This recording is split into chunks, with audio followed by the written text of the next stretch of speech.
আসসালামু আলাইকুম রহমতুল্লাহ বারাকাতুহু।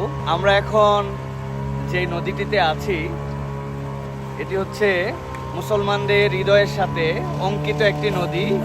আমাদের পৃথিবীতে অধিকাংশ মানুষই এই নদীর নাম জানে, নীল নদ। Islam is my is my way. 30% water is coming for Nile underground. তো আমরা এখন যে পয়েন্টের দিকে এগিয়ে যাচ্ছি সেই পয়েন্টটি হচ্ছে যেখান থেকে নীল একদম উৎস হিসাবে প্রায় ৬,০০০ কিলোমিটারের অধিক একটা মহাদেশ থেকে আরেকটা মহাদেশ পর্যন্ত বহমান হয়ে গিয়েছে। সেই পয়েন্টের দিকে কিন্তু আমরা এগিয়ে যাচ্ছি। আপনারা যারা আমাদেরকে দেখছেন, আলহামদুলিল্লাহ এটা উগান্ডাতে, এবং উগান্ডার মধ্যে আমরা সেই জায়গাতে যাওয়ার জন্য চেষ্টা করছি যেই জায়গাতে নীল মূলত শুরু হয়েছে। আমাদের প্রিয় ব্যক্তিত্ব শাহেখ আহমদুল্লাহ হাফিজাহুল্লাহ সেটা এনজয় করছেন আলহামদুলিল্লাহ এবং দেখছেন। আমি শাহেখের কাছে মূল পয়েন্টে যাওয়ার আগে নীলের এই বিষয়ে অনুভূতি এবং আপনার পক্ষ থেকে কিছু বক্তব্য জানতে চাচ্ছি। ধন্যবাদ আপনাকে। আলহামদুলিল্লাহ, সালাতু ওয়াসসালামু আলা রাসূলিল্লাহ। বাদ নীল নদ কোনো সাধারণ নদ বা নদী নয়। নীল নদ এটা রয়েছে গুরুত্বপূর্ণ তথ্য এবং সংশ্লিষ্ট বিষয় আছে কোরআনে। এ বিষয়ে তাৎপর্য রয়েছে নবী সাল্লাল্লাহু আলাইহি ওয়াসাল্লামের হাদিসে। মুসা আলাইহিস সালামের মাকে যে আল্লাহ তাআলা নির্দেশ করেছেন আনিকলিফিহি ফিত তাবুত ফাখদিহি ফিহি ফিল ইয়াম, যে মুসা শিশু মুসাকে তুমি একটা বাক্সে ভর্তি করো এবং নদীতে ফেলো। যেই নদীতে ফেলতে আল্লাহ বলেছেন সেটা অনেক তাফসীরবিদদের মতে হলো এই নীল নদ। এবং নবী করিম সাল্লাল্লাহু আলাইহি ওয়াসাল্লাম মেরাজে 4টি নদী দেখেছেন। বুখারী এবং মুসলিম একযোগে বর্ণনা করেছে। সেই 4টি নদীর 2টি প্রবাহিত হয়েছে জান্নাতে আর 2টি পৃথিবীতে। পৃথিবীতে 2টি নদী প্রবাহিত হয়েছে, তার একটি হলো নীল, আরেকটা হলো ইরাকের ফোরাত। এই নীল এবং ফোরাত এই 2টি নদী এবং জান্নাতের যে 2টি নদী নবী সাল্লাল্লাহু আলাইহি ওয়াসাল্লাম দেখেছেন, যেগুলোকে তিনি বাতিনি বলেছেন, অদৃশ্য বলেছেন, সেই নদীর সবগুলোর মূল সোর্স বা সূত্র বলেছেন সিদরাতুল মুনতাহার গোড়া। সেখান থেকে কিভাবে সেখান থেকে এসেছে তার ধরন প্রকৃতি আল্লাহ তাআলা ভালো জানেন। তবে পৃথিবীর পার্থিব এবং বাহ্যিক দৃষ্টিকোণ থেকে নীল নদের যে সোর্স বলা হয়ে থাকে উগান্ডার এই জিনজা, এই জায়গা আমরা আজকে এসেছি আলহামদুলিল্লাহ। আমাদের গতকালকে উগান্ডার রাজধানী কাম্পালা ইসলামিক প্রোগ্রাম ছিল। সেখানে আমাদের প্রবাসী বাংলাদেশি ভাইদের বোনদের মিলন মেলায় পরিণত হয়েছে।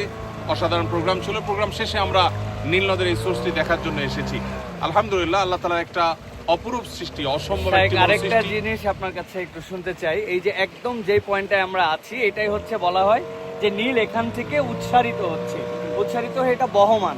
তা আমরা নীল নদের পানি কিন্তু নীল দেখতে পাই না। তো এই নীল নদের নামকরণের বিষয়ে এটা মূলত গ্রিক শব্দ নিলোস থেকে ল্যাটিন আমেরিকান শব্দে রূপান্তরিত হয়ে ইংলিশে রূপান্তরিত হয়ে বর্তমানে নীল হিসাবে গোটা পৃথিবীতে পরিচিত। তো এখানে নীল বলতে বাংলা কালারের যে নীল, ওই নীল এখানে বোঝানো হয়নি। তো মূলত এখানে নীল বলতে নেলোস যে আপনার গ্রিক শব্দ, ঐতিহাসিকরা বলেন যে সেইখানে নেলোস শব্দের অর্থ ছিল নদী। ওখান থেকে মূলত আস্তে আস্তে এই শব্দটি নীল হয়ে আসছে। এটা কালারের কারণে না, কোনো জায়গায় পানি স্বচ্ছ হওয়ার কারণে একটু নীলাভ দেখা যায়, এর মানে এই না যে এটা নীল। এটা বহমান হয়েছে এখান থেকে, অর্থাৎ উগান্ডা থেকে নিয়ে মিশর, সুদূর মিশর পর্যন্ত গোটা মিশরীয় সভ্যতায় নীল নদকে ঘিরে গড়ে উঠেছে। এবং বলতে পারি এটা নদী নয়, এটা মূলত প্রাণের সঞ্চার। কয়েকটা দেশ, ইথিওপিয়া, উগান্ডা, মিশর, সুদান, এই কয়েকটা দেশের প্রাণ শক্তি হলো এই নদী। এই নদী কতদিন ধরে আছে এটা নিয়ে ইতিহাসবিদদের মধ্যে নানা বক্তব্য আছে। ঐতিহাসিকরা অনেকে বলেন 6 মিলিয়ন বছর, অনেকে বলেন 30 মিলিয়ন বছর, কিন্তু 6,650 কিলোমিটার এটি বহমান। এবং শুধুমাত্র নীল এই নামটাই পরিচিত আছে 5,000 বছর ধরে। তো একটা নদী আসলে শত শত হাজার হাজার বছর ধরে, তাও এত হাজার কিলোমিটার ধরে প্রবাহিত থাকা, এটা স্বাভাবিক কোনো বিষয় নয়। নবী করিম সাল্লাল্লাহু আলাইহি ওয়াসাল্লামের হাদিস এবং কোরআনের এটার প্রতি ইঙ্গিত, এগুলো থেকে বোঝা যায় এটা অস্বাভাবিক এবং সম্পূর্ণ আপনার আল্লাহ রাব্বুল আলামিনের একটা কুদরতের বিশাল বড় একটা সাক্ষী। আল্লাহ তাআলা আমাদেরকে আল্লাহর কুদরত। আমরা এই নীলের উৎসর যে জায়গা সেটা বলেছি লেক ভিক্টোরিয়া থেকে, এবং এই উৎস থেকে এই নদীটা আমাদের জন্য বহমান হয়ে চলমান রয়েছে। তো এ বিষয়ে আমরা সামনে যাচ্ছি, সামনে ওঠার পর আপনার সাথে আরো বিষয়ে কথা বলবো কিছু ইনশাআল্লাহ।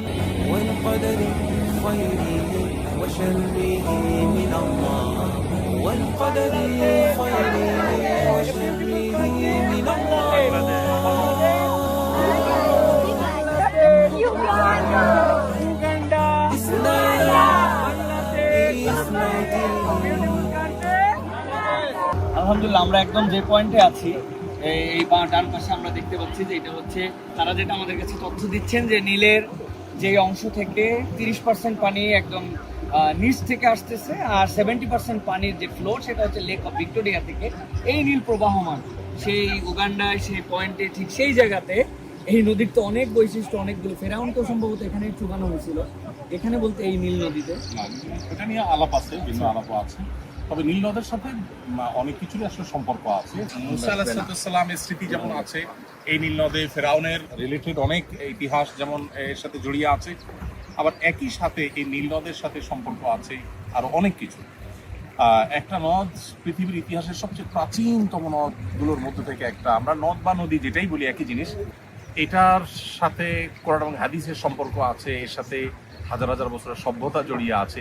আমরা উগান্ডাকে নিয়ে টল করতে পছন্দ করি অনেক তরুণরা বিশেষ করে, কিন্তু উগান্ডায় আসলে অনেক কিছুই আছে যেটা আমাদের জ্ঞানের খোরাক যোগায়, যেটা আমাদের ভাবনার খোরাক যোগায়। যে নদ হাজার হাজার বছর, বিজ্ঞানীরা বলছেন মিলিয়ন মিলিয়ন বছর ধরে এটি প্রবাহমান আছে। একটা নদ মিলিয়ন মিলিয়ন বছর ধরে, তো পরের কথা হাজার হাজার বছর ধরে প্রবাহমান থাকাটা আসলে অনেকটা মিরাকলের মতো। এবং হাদিসে নবী সাল্লাল্লাহু আলাইহি সাল্লামের যে ভাষ্য, সে ভাষ্য মতে এর মূল সোর্স, আসল সূত্র সিদরাতুল মুনতাহার তলদেশ থেকে। কিভাবে সেটা তার ধরন প্রকৃতি একমাত্র আল্লাহ তাআলা ভালো জানেন। তো এই নীল নদ অন্য 10টি নদের মতো নয়, এর সাথে জড়িয়ে আছে ইতিহাস, সভ্যতা, কোরআন হাদিসের বর্ণনা, এর সাথে জড়িয়ে আছে মিরাকল, অনেক কিছু। সো আল্লাহ রাব্বুল আলামিনের এই সমস্ত কুদরতের সাক্ষী হতে পারা এটা সৌভাগ্যের ব্যাপার, যেটা আল্লাহ তাআলা আমাদেরকে দান করেছেন। উগান্ডার আম্পালার রাজধানীর খুব কাছাকাছি এটি অবস্থিত, এবং এখান থেকেই এটি এই সোর্স থেকে প্রবাহিত হয়ে এটি 6,650 কিলোমিটার পর্যন্ত মিশর পর্যন্ত চলে গেছে। সুদান, ইথিওপিয়া, তারপরে উগান্ডা, মিশর, অনেকগুলো দেশের বুক চিরে চলে গেছে। এবং এই নদের উপর অনেক সভ্যতা টিকে ছিল। এবং পৃথিবীতে এখনও বিশেষ করে সুদান, মিশর, তাদের পানির যে চাহিদা যোগান সেটা মূলত এই নীল নদ থেকে হয়ে থাকে। আজকে ট্যুরে আমাদের সাথে আমাদের গাইড আছে what's your name Shadrach, Shadra this is the point this is the source of the Nile. Source of the Nile? Yeah, where it starts. So 30% of the water comes from underground. yeah. 70 from Lake Victoria. So as we are seeing those springs, it is strong. Water from Lake Victoria can't mix with water for the river. As we are seeing it, this Okay. current. You said that 30% are inside from the earth and 70% comes from the Lake of Victoria. And this is that point from where 30% water is coming from Nile, underground. Yeah, mashallah, mashallah, this is the point. নীল নদের পাড়ে বসে নীল নদের মাছ। এই নীল নদের পাড়ে বসে আছি বাবা আঙ্কেলদের সাথে। এই যে সামনে নীল নদ, আর ওই মাছ এখান থেকে ধরছে, ধরার পর ওই মাছটা আমরা আলহামদুলিল্লাহ ফ্রাই করে এখানে খাচ্ছি। Islam is my deen. Islam is my way.